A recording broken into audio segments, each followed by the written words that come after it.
Donc on va commencer avec l'axe 2 du réseau. Je vous rappelle que c'était un axe très méthodologique. Oh, si, en fait.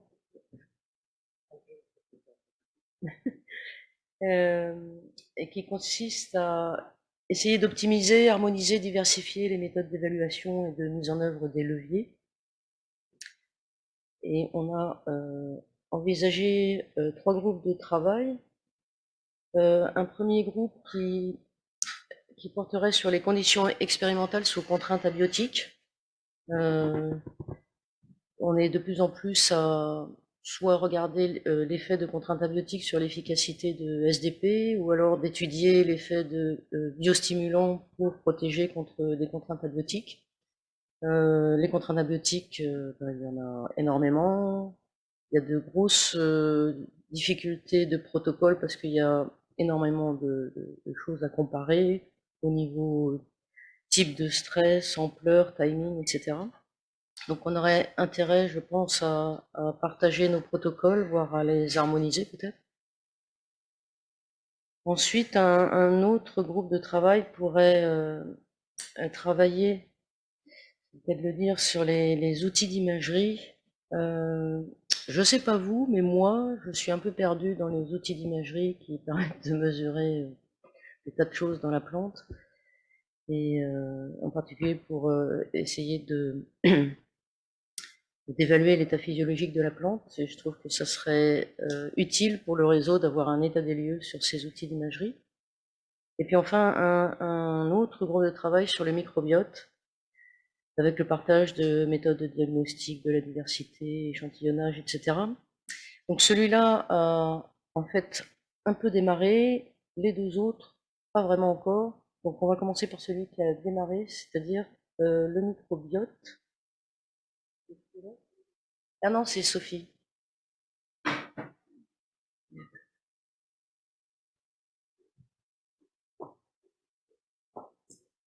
Oui, alors pour le groupe de travail microbiote, du coup, je représente aujourd'hui Mélanie Bresson qui anime ce groupe de travail. Donc au sein de ce groupe, il y a 12 participants à l'heure actuelle.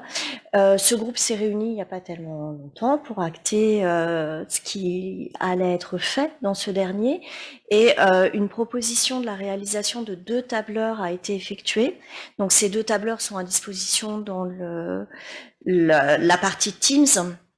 Et donc l'idée dans ces tableurs, c'est qu'il y en a un qui est à remplir et qui correspond au listing des méthodologies. Je vais vous montrer derrière à quoi ça ressemble. Et puis un autre tableur qui correspond à une base de données du coup microbiote. Donc, alors vous voyez peut-être pas énormément les choses, mais sur la partie méthodologie, vous voyez qu'il y a différents onglets. En fait, il y a PCR en temps réel, métabarcoding, biologue, etc. Et donc là, ça va permettre du coup, ah merci Elsa. Donc là, en fonction des onglets, ça permet à chacun de pouvoir lister finalement les informations qui vont être obtenues, le référent scientifique, la structure de recherche, les différentes cibles, le contexte scientifique, les compartiments, le type d'expérimentation. Et puis, si on regarde la partie base de données microbiote, bah pareil, on a le référent scientifique, la structure, la méthodologie, les cibles, l'espèce végétale, le contexte, les compartiments, les types d'expérimentation et la disponibilité des données. Voilà. Donc tout ça est à disposition sur le groupe Teams, et donc il y a une possibilité de remplir le fichier en autonomie. Et donc c'est Mélanie qui anime ce groupe et qui, comme elle va être en congé maternité, voilà, elle reprendra le groupe à partir du mois d'octobre.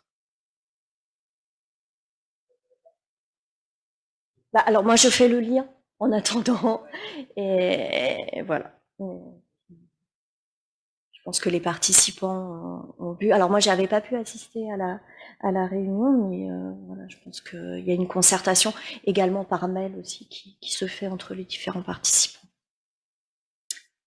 Tu voulais rajouter des choses sur l'axe 2 derrière Ouais. Ouais.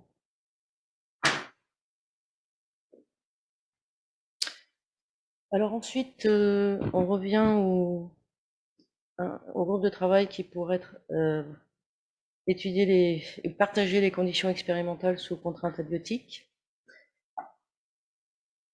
Donc avec Sylvain Cordelier,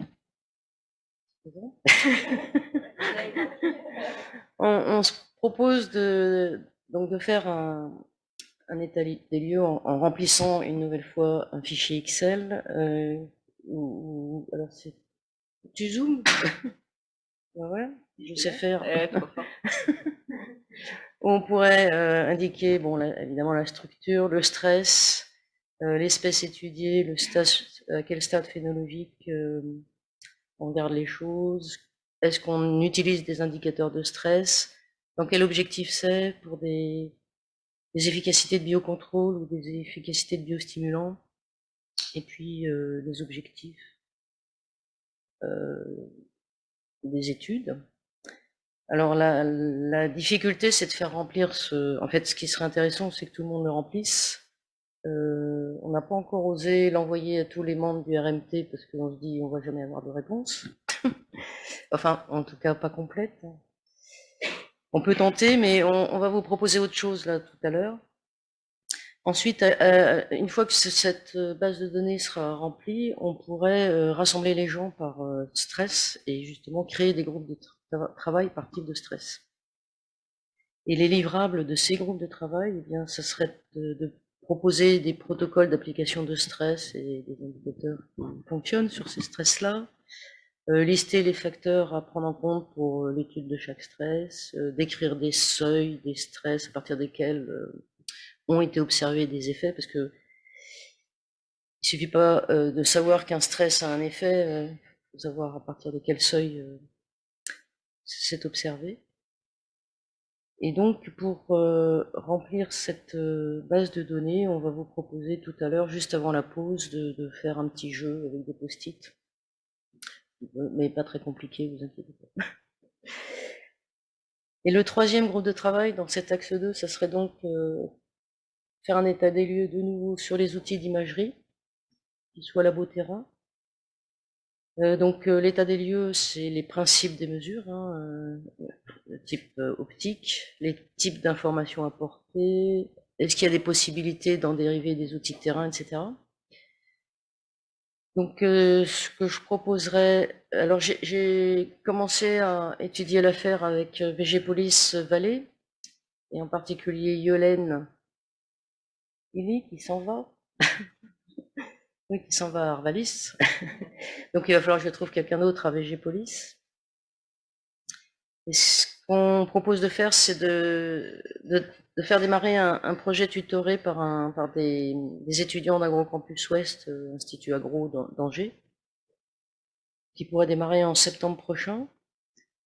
Et l'objet de ce projet tutoré serait de commencer à préparer un webinaire, donc co-animé par Bestim et VG Valais, à partir de cet état des lieux. Donc il s'agirait de trouver évidemment des intervenants, à la fois pour faire démarrer la session, faire un panorama général de ces outils d'imagerie, et puis après, faire intervenir des spécialistes de telle ou telle technique sur des exemples qui fonctionnent, bien sûr. Et donc le livrable, bah, ça serait le webinaire lui-même qu'on pourrait faire en fin d'hiver 2023.